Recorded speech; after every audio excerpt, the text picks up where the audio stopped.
జోహార్ వైఎస్ఆర్, జోహార్ వైఎస్ఆర్, జోహార్ వైఎస్ఆర్. చంద్రబాబు నాయకత్వం, చంద్రబాబు నాయకత్వం, చంద్రబాబు నాయకత్వం.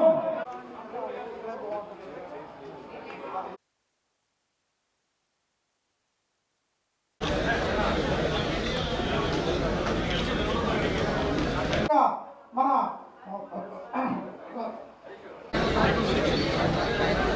ఏలూరు పార్టీ ఉన్నారు కూడా కొంచెం మంది సీట్లు లేకపోతే దిగండి ఉన్నమాట ఎలీజా గారు పెద్దలే విజువల్స్ అలాగే వేదిక కుటుంబం ముందున్న అన్న కూర్చోరన్న అందరు దయచేసి అన్న ప్లీజ్ దయచేసి మన వాళ్ళందరూ కూర్చోరన్న అమ్మా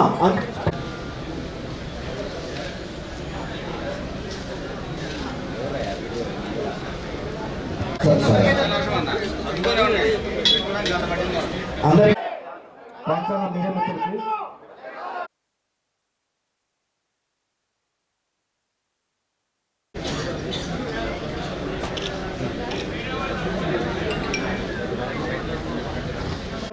కోరుతున్నాము.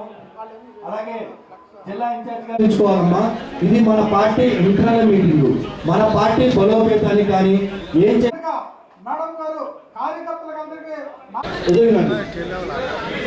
దయచేసి ఎవరు అలాంటి సూచనలు మాత్రమే ఇవ్వాల్సిందిగా కోరుతున్నాము.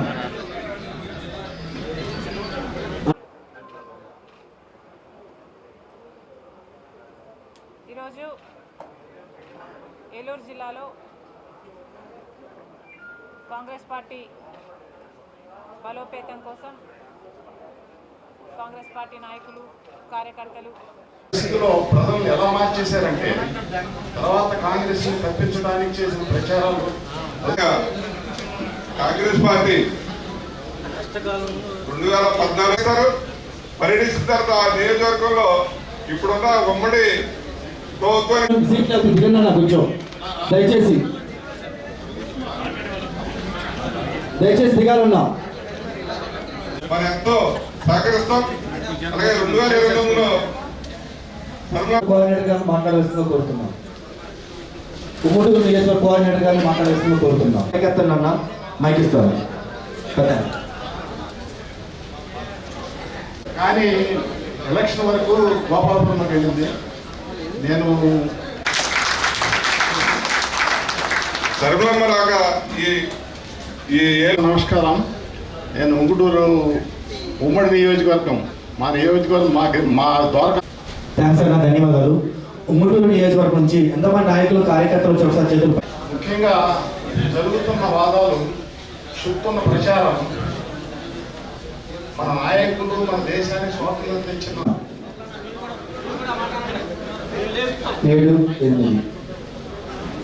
2029లో అధికారం వస్తుంది. మన సర్వరామ గారిని ముఖ్యమంత్రి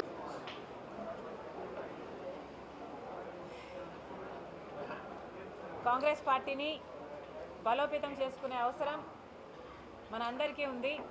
మరి ముఖ్యంగా ఆంధ్ర రాష్ట్రానికి ఉంది. ఎందుకంటే గత 11 సంవత్సరాలుగా బీజేపీ అధికారంలో ఉంది. మోడీ గారు ప్రధానమంత్రిగా ఉండి కూడా విభజన హామీలలో ఏ ఒక్క హామీ అయినా, ప్రత్యేక హోదా దగ్గర నుంచి మొదలు పెడితే ఏ ఒక్క హామీ కూడా ఈ రోజుటి వరకు ఆంధ్ర రాష్ట్ర ప్రజల చేతుల్లో పెట్టింది లేదు మోడీ గారు. ఈ పరిస్థితుల్లో ఒక్క కాంగ్రెస్ పార్టీ మాత్రమే విభజన హామీలలో ఏ ఒక్క హామీ నెరవేరాలన్నా కాంగ్రెస్ పార్టీ రాహుల్ గాంధీ గారు ప్రధానమంత్రి కావాల్సిన అవసరం ఉంది.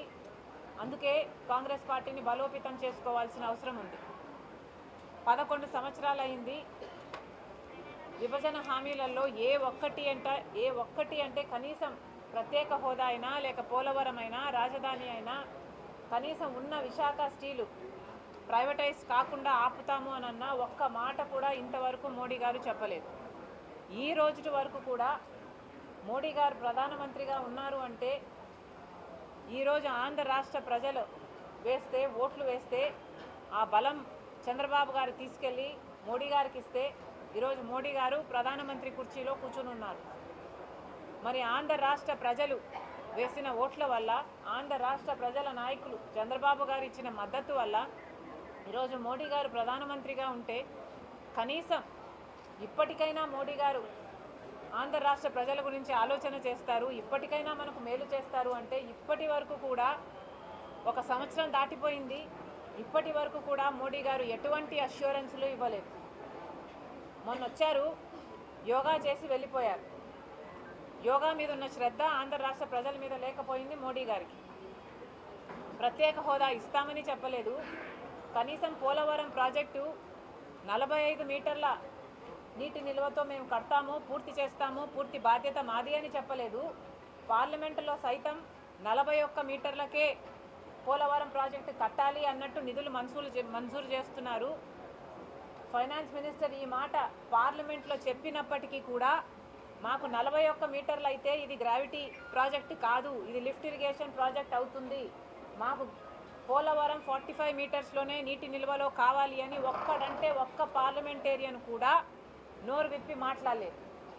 వైసీపీ ఎంపీలు ఉన్నారు, టీడీపీ ఎంపీలు ఉన్నారు, జనసేన ఎంపీలు ఉన్నారు, బీజేపీ ఎంపీలు ఉన్నారు. ఆంధ్ర రాష్ట్రానికి చెందిన ఇంతమంది ఎంపీలు లోక్సభలో రాజ్యసభలో ఒక్కడు కూడా నోరు విప్పి మాకు పోలవరం ప్రాజెక్టు గ్రావిటీ బేస్డ్ ప్రాజెక్టుగా యథావిధిగా 45 మీటర్ల నీటి నిల్వతోనే కట్టాలి అని ఒక్క మగాడు మాట్లాడలేదు.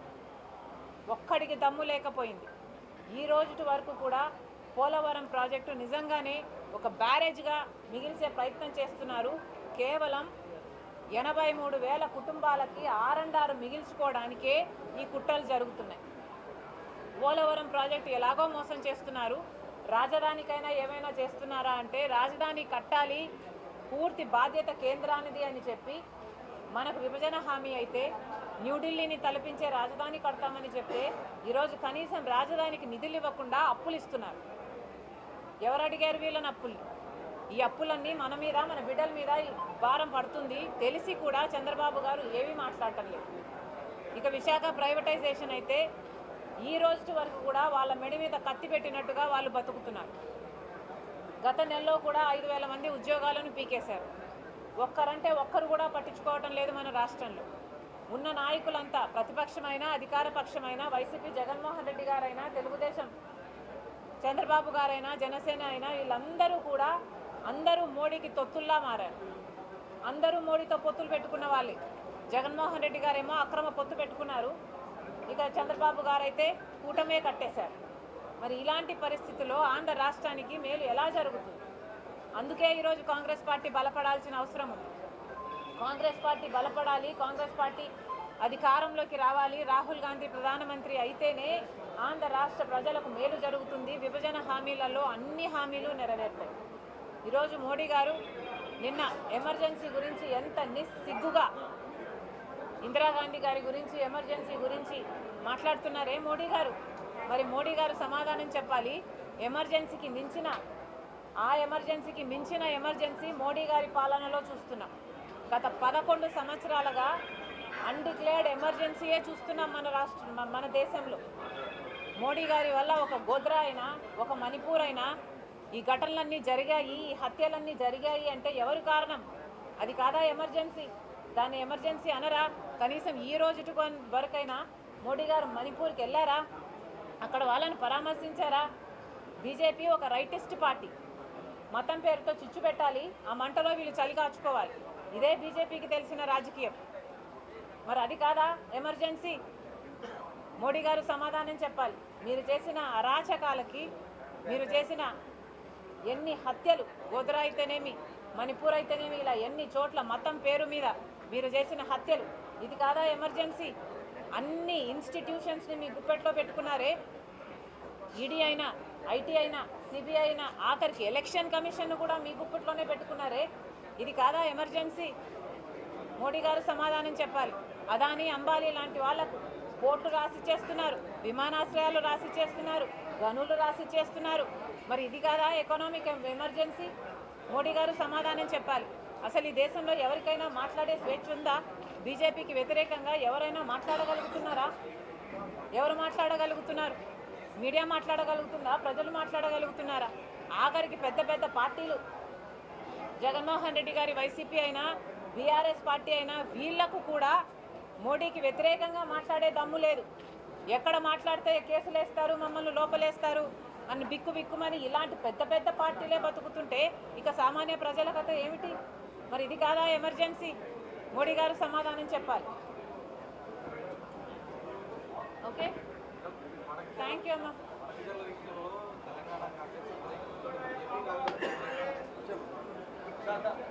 అమ్మా, గోదావరి మీదైనా కృష్ణా మీదైనా ఉన్న ప్రాజెక్టులన్నిటి మీద తెలుగు ప్రజల హక్కు ఉంది.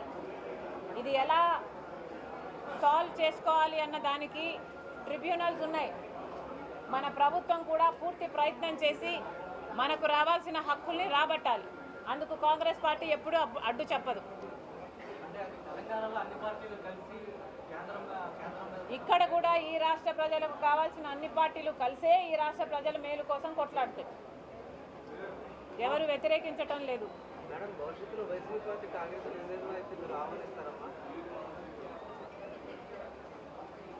కాంగ్రెస్ పార్టీ చాలా పెద్ద సముద్రం. ఈ చిన్న చిన్న పార్టీలు అన్నీ ఉన్నాయే, ఇవన్నీ ఏదో ఒక రోజు కాంగ్రెస్ పార్టీలో కలవాల్సిందే. Why not?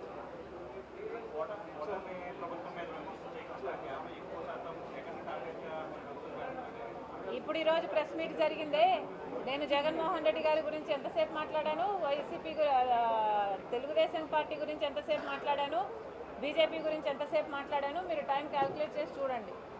మీ మీడియా వాళ్ళు నాకు కవరేజ్ ఇస్తున్నది కేవలం జగన్మోహన్ రెడ్డి గారికి వ్యతిరేకంగా మాట్లాడితే మీరు కవరేజ్ అది ఇస్తున్నారు, మీరు దాన్ని హైలైట్ చేస్తున్నారు. పైగా ఇది మళ్ళీ నా నెత్తిన పెడతారు.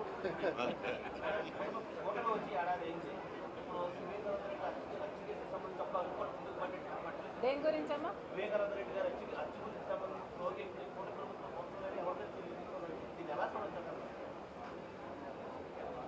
అందరి వైఫల్యము కనిపిస్తుంది. అసలు న్యాయానికి చోటు ఉందా లేదా అని బాధేస్తుంది.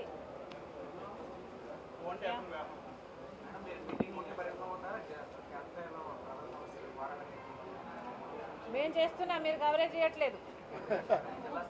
మేము చేద్దామని ఎంత ప్రయత్నించినా మమ్మల్ని ఏమో హౌస్ అరెస్ట్ చేస్తారు, లేక విశాఖ స్టీల్ మీద ఆమరణ దీక్ష కూర్చుంటే నన్ను లిఫ్ట్ చేస్తారు. ఆంక్షలన్నీ మాకే పెడుతున్నారు. పోలీస్ డిపార్ట్మెంట్ సమాధానం చెప్పాలి. వైసీపీ వాళ్ళకు ఎందుకు ఆంక్షలు లేవు? వాళ్ళు బల ప్రదర్శన యాత్రలు ఎన్నైనా చేసుకోవచ్చు, ఎంతమందినైనా టైర్ల కింద వేసి చంపేసుకుంటూ పోవచ్చు. వాళ్ళకేమో ఆంక్షలు ఉండవు. కాంగ్రెస్ పార్టీకి మాత్రం నిరాహార దీక్ష చేసినా మీరు లిఫ్ట్ చేస్తారు. మేము ఏదైనా పోరాటాలు చేయాలంటే ఇంక మమ్మల్ని ఇంట్లోనే హౌస్ అరెస్ట్ చేస్తారు. ఇది ఎక్కడి న్యాయం అని అడుగుతున్నాం. కూటమి సర్కార్ సమాధానం చెప్పాలి.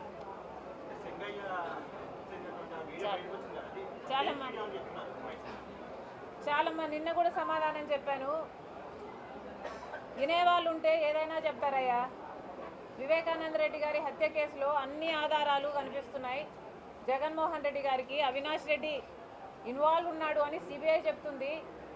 అవినాష్ రెడ్డి గూగుల్ మ్యాప్స్ అయితేనేమి, వాళ్ళ ఫోన్ కాన్వర్జేషన్స్ అయితేనేమి, అవినాష్ రెడ్డికి హంతకులకి డైరెక్ట్ కాంటాక్ట్ ఉంది అని చెప్తున్నారు.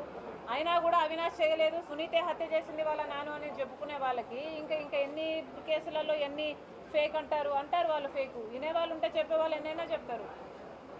అమ్మ, ఏలూరు జిల్లా కాంగ్రెస్ పార్టీలు అంతర్గత కుమ్ములాటలు ఉన్నాయి. అవి గత ఎన్నికల్లో బయటపడింది. సర్ది చేసుకోవడానికే నేను ఇక్కడికి వచ్చాను. కాంగ్రెస్ పార్టీ అంతా ఒక పెద్ద కుటుంబం. మాలో ఎన్ని విభేదాలు ఉన్నా కూడా మా అందరికీ ఒక విషయం అయితే తెలుసు. రాహుల్ గాంధీ ప్రధానమంత్రి అయితేనే ఆంధ్ర రాష్ట్ర ప్రజలకు విభజన హక్కులలో ఏ ఒక్క హక్కైనా సాధ్యం. కాంగ్రెస్ పార్టీ మంచి పార్టీ. కాంగ్రెస్ పార్టీ నాయకులు ఎవరైతే ఉన్నారో వీళ్ళంతా నెహ్రూ గారు అయితేనేమి, గాంధీ గారు అయితేనేమి, లేకపోతే రాజీవ్ గాంధీ గారు అయితేనేమి, వీళ్ళందరూ త్యాగాలు చేసిన వాళ్ళు. అందుకే ఇంత ఘన చరిత్ర ఆ కుటుంబానికి ఉంది కాబట్టే ఈరోజు రాహుల్ గాంధీ గారిని చూసి భయపడుతుంది బీజేపీ. ఎలాగైనా సరే నెహ్రూను చెడ్డ చేయాలా, గాంధీని చెడ్డ చేయాలా, ఇందిరాగాంధీని చెడ్డ చేయాలా, ఆయన కొడుకుల్ని చెడ్డ చేయాలా. ఇంతమందిని చెడ్డ చేస్తే తప్ప రాహుల్ గాంధీ గారిని అణిచేయలేరు అన్నది వాళ్ళ భావన. కానీ ఒకటైతే అర్థం చేసుకోవాలి, మీరు ఎన్ని కుట్రలు చేసినా కూడా రాహుల్ గాంధీ గారు వచ్చే ఎన్నికల్లో ప్రధానమంత్రి అవుతున్నారు. జై కాంగ్రెస్, జై కాంగ్రెస్, శరవమ్మ గారి నాయకత్వం. ఈ సమావేశానికి ముఖ్య ఉద్దేశం కాంగ్రెస్ పార్టీ బలోపేతం. కాంగ్రెస్ పార్టీ మునుముందు ఏ కార్యాచరణతో ఏ ఇష్యూస్ మీద పోరాటం చేయాల్సి ఉంది.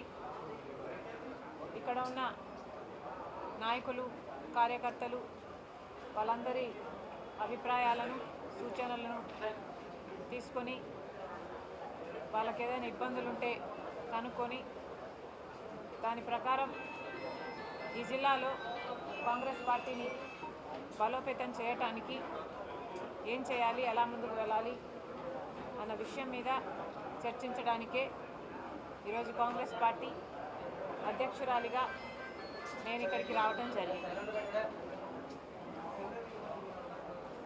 కాంగ్రెస్ పార్టీ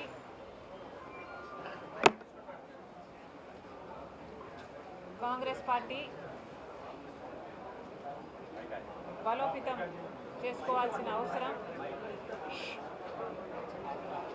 ఈరోజు రాజకీయాల పరిస్థితులు చూస్తే వినిపించట్లేదా?